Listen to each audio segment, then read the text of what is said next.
क्या देख रहा है तू? कुछ नहीं मेम साहब, मैं तो बस झाड़ू निकाल रहा था। झूठ बोल रहा है, घूरा था ना मुझे।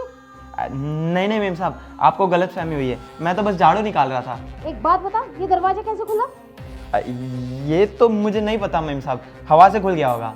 तुम झूठ बोल रहे हो, हवा से भी कोई गेट खुलता है? नहीं नहीं मेम साहब, सच में हमने नहीं खोला, मैं तो ये झाड़ू निकाल रहा था। अब यहाँ खड़ा खड़ा घूर क्या रहा है? जा जाके चाय बना के ला। अच्छा ठीक है, मैं पहले झाड़ू निकाल लेता हूँ, उसके बाद लेके आता हूँ। अच्छा, अब तू मेरी बात काटेगा? जितना बोला है उतना कर। अच्छा ठीक है मेम साहब। गेट भी बंद करके जाना। जी।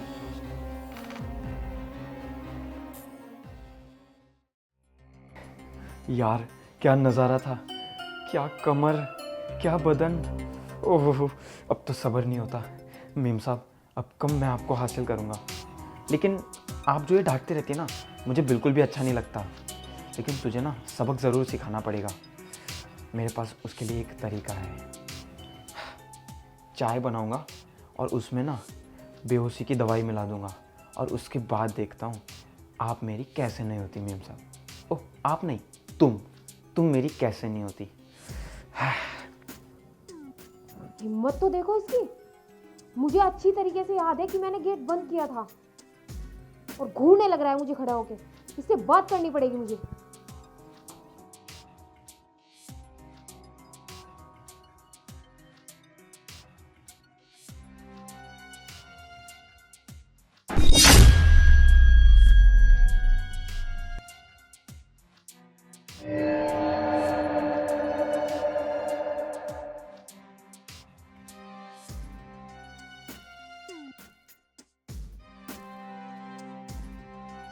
हाँ, दवा तो मिल गई।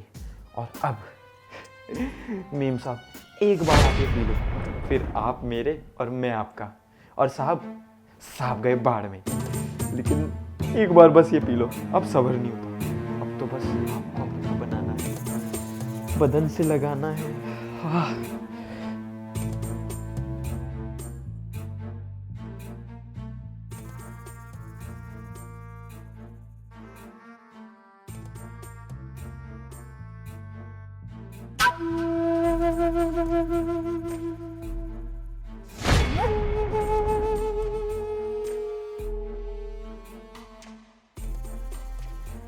अब मेम साहब आपकी चाय रख दीजिए।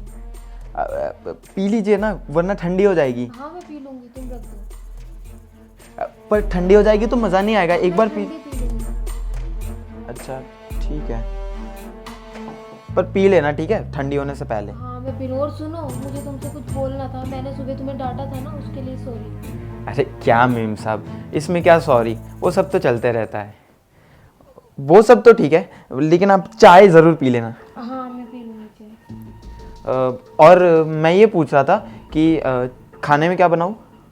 खाने में जब बनाना होगा मैं बता दूंगी, अभी कुछ नहीं बनाना है। अच्छा ठीक है, चाय पी लेना। हाँ।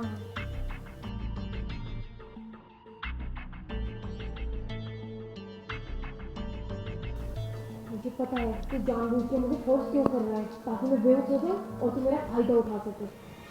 मैं ना एक काम करती हूँ, इस चाय को गिरा देती हूँ, उसको पता नहीं चलेगा।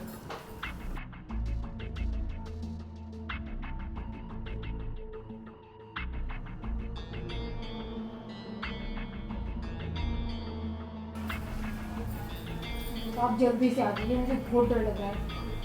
उनको आने दो, फिर देखते हैं हम इसको।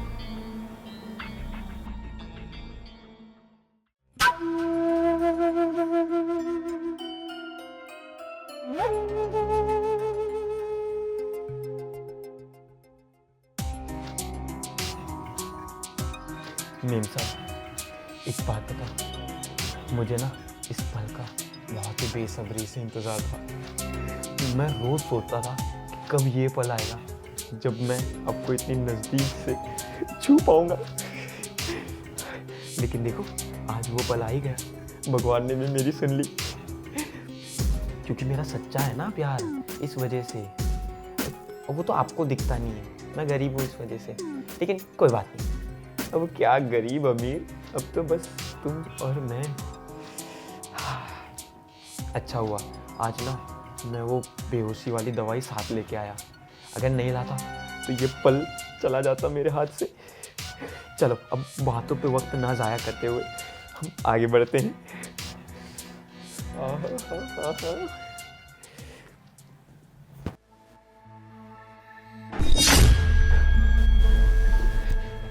मेम साहब कहाँ हैं? मेम साहब यहाँ है। साहब आप? हाँ मैं। क्या हुआ, मुझे देखकर इतना चौंक क्यों गया तू?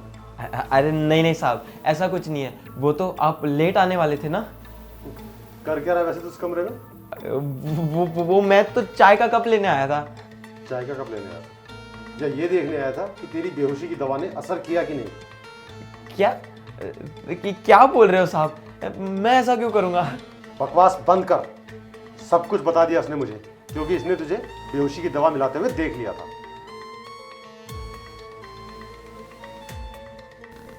इतना भरोसा करती है इस पे। मुझे ना इस पे सुबह ही शक हो गया था कि इसके मन में मुझे लेकर कुछ ना कुछ चल रहा है। बताओ, मेरी चाय में बेहोशी की दवाई मिला रहा है। मैं क्या करूं? अब मुझे बहुत डर लग रहा है। मैं ना एक काम करती हूँ, अपने पति के पास फ़ोन करती हूँ।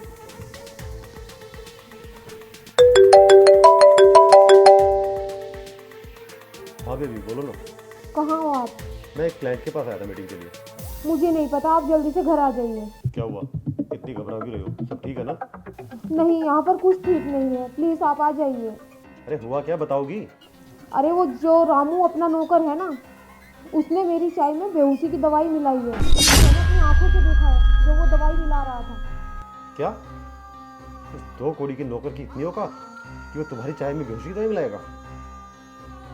सुनो मेरी बात कान खोल के। वो जब तुम्हारे पास आए ना और तुम्हें चाय पीने के लिए बोले, तो तुम कुछ भी करके कैसे भी करके बहाने से उस चाय को फेंक दो, पीना मत बिल्कुल भी। और तुम घबराना मत, मैं 15 मिनट में घर पहुंच रहा हूँ, उसको रंगे हाथ पकड़ूंगा। ठीक है, लेकिन आप जल्दी आ जाइए प्लीज़, देर मत कीजिए, मुझे बहुत डर लग रहा है। हाँ हाँ तुम डरो मत, 15 मिनट के अंदर मैं घर पहुंच जाऊंगा और उसको सबक सिखाने। ओके, आओ आप जल्दी से। हाँ आ रहा हूँ। उस 2 कौड़ी की नौकर की इतनी औकात कि वो मेरी घरवाली पर हाथ डालेगा। उसको पता नहीं है कि पंगा किसने लिया, पर जो उसने आज किया ना, उसको उसके किए की सजा जरूर देके रहूंगा। शर्म नहीं आती तेरे को?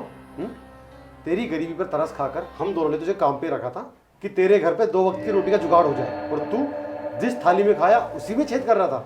इसी दिन के लिए तुझे काम पे रखा था हमने। साहब मुझे माफ़ कर दो साहब, मुझे एक मौका दे दो, मैं आगे से ऐसा कभी भी नहीं करूँगा। प्लीज़ मुझे माफ़ कर दो। कोई मौका देने की जरूरत नहीं है इसे। आप क्या देख रहे हो खड़े खड़े? इसको मौका दिया तो ये कल फिर किसी और के साथ यही हरकत करेगा जो आज इसने मेरे साथ करना चाहिए। वो तो आप टाइम पे नहीं आते, पता नहीं क्या हो जाता। कर दीजिए इसको पुलिस के हवाले। नहीं साहब, पुलिस के हवाले कर दोगे तो मेरे घर वाले रोड पर आ जाएंगे साहब। प्लीज़ मुझे माफ़ कर दो, मैं आगे से ऐसा कभी भी नहीं करूँगा। और मैं ना बाकी कोई औरत को ना सबको माँ और बहन की नज़र से देखूंगा। प्लीज़ मुझे माफ़ कर दो। अब तुझे अपने घर वाले याद आ रहे हैं? जब तू किसी और की घरवाली को बेहोश करके फायदा उठाना चाह रहा था, तब तुझे याद नहीं आया कि वो भी किसी की घरवाली है? अरे अपने थोड़े से मजे के लिए तो उसकी जिंदगी बर्बाद करने वाला था। अगर आज वक्त रहते मैं ना पहुंचा होता और इसने तुम्हें चाय में बेहोशी की दवा मिलाते हुए ना देखा होता, तो तू तो आज बर्बाद कर चुका था उसे। ठीक है, और दूसरी बात, तुझ जैसे इंसान को ना ऐसे समाज में खुला नहीं छोड़ सकते। खतरा होते हो तुम लोग समाज के लिए। तुझे पता है, तेरे जैसे लोग जिसकी वजह से लड़कियां घर में भी सेफ नहीं होती, आज तो तुझे जेल की हवा खानी पड़ेगी। नहीं मेम साहब, आप ऐसा मत कीजिए। प्लीज़ साहब, मुझे पुलिस के हवाले मत करो। मेम साहब समझाइए ना प्लीज़ साहब। नहीं, क्या सुने जा रहे हो आप इसकी? इसको पुलिस के हवाले करिए, ये लायक ही नहीं है इस चीज के। सही कह रही हो तुम, इस जैसे इंसान को खुला नहीं छोड़ सकते, वरना पता नहीं कितने लोगों की जिंदगी बर्बाद करेगा। चल बेटा, तू तो लंबा जाएगा। नहीं साहब, नहीं साहब।